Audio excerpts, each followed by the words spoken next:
one could argue that we only just, deserved the draw from that game on the balance of play because we didn't start playing until 75 minutes of the game. Chelsea was more aggressive. They were all over us from the whistle blew. Chelsea was so aggressive. They were pressing us. We were making mistakes.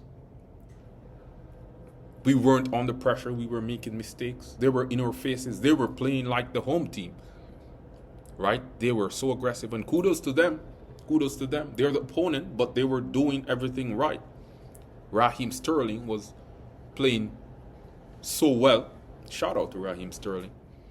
Shout out to Raheem Sterling because that's my compatriot. Shout out to Raheem Sterling. Raheem Sterling was playing good. Cole Palmer, I must say, he's better than I thought he was. He was better than I thought he was. Mykhailo Mudryk, he scored a goal that he didn't mean to do that. But you create your luck. You create your luck. Right? So I have to say that Chelsea was the better team. Chelsea was the better team. And if you say anything otherwise, you are deluded.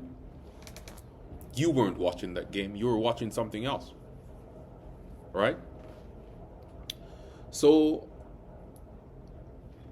if one makes the argument that Arsenal got away with one, I would probably have to accept the argument. And I might be able to argue otherwise, right? I might be able to pull something out of the bag and say, no, because we had a chance that Eddie had late on and we could have won it, But it would be hard for me to win the argument. It would be very hard, guys. It would be very hard. And I have to say that. It took so long for the rhythm to come for Arsenal. And as I said, only your character, only the determination, only the fight that we have, that I know that you guys have, got us that draw. Where was that from the get-go? And as I said, international break, I am going to say that played into it. Because sometimes when you're playing good, we have these breaks, and then all of a sudden, the team is not in sync as it should be. It's not the way, the movement is not fluid like we're used to. And that fluidity, now I'm starting to look at it. I know Mikel Arteta will get it right, but how long before we start seeing it is a question that many will have. And I don't have it just yet. I know Mikel Arteta will get this right, but we need to step it up. We need to step it up. All right? So, let's talk about, I know I said this before, but let's get into the game. So Chelsea had a fast start. And for the first 10 minutes of the game, Cucurella was man of the match. Mark Cucurella, I think that's his first name, was the man of the match, which was one of the biggest surprise to me. Cucurella was supposed to be burnt by Bukayo Saka, right?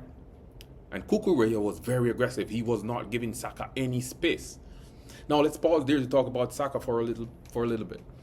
Someone asked me before, is Bukayo Saka world class? Now I know they thought I would have said yes right off the bat. But I'm going to tell you something. My answer was, not yet, but he will be. And I'm going to tell you why I said that. I said that, and Bukayo, you can come to the front of the congregation. I know you're a smart lad. You look like a smart lad, right? And we have to reason these things out. I said that not because I dislike Bukayo Saka as a player. He's one of my favorite players, as a matter of fact. But putting the title of world class, and I think this is thrown around too loosely a lot of the times, right? After the Manchester City game last year, I saw Nathan Ake closed down Bukayo Saka for the entire game. And a world-class player always finds a way. I'm going to say that again. A world-class player always finds a way. It doesn't matter how good of a defender you are. If you come up against a world-class attacker, he will find a way. It doesn't matter how good of an attacker you are. If you come up against a world-class defender, he will find a way. Virgil van Dijk. William Saliba, not there yet, he's getting there. He will find a way. Right? So Cucurella was the man of the match in the first half. If the match ended at 45 minutes, they could have given Cucurella the man of the match award. Because he had Bukayo Saka for all this time. He was so aggressive. He was right in his back. He was giving him help on that side of the pitch. Right?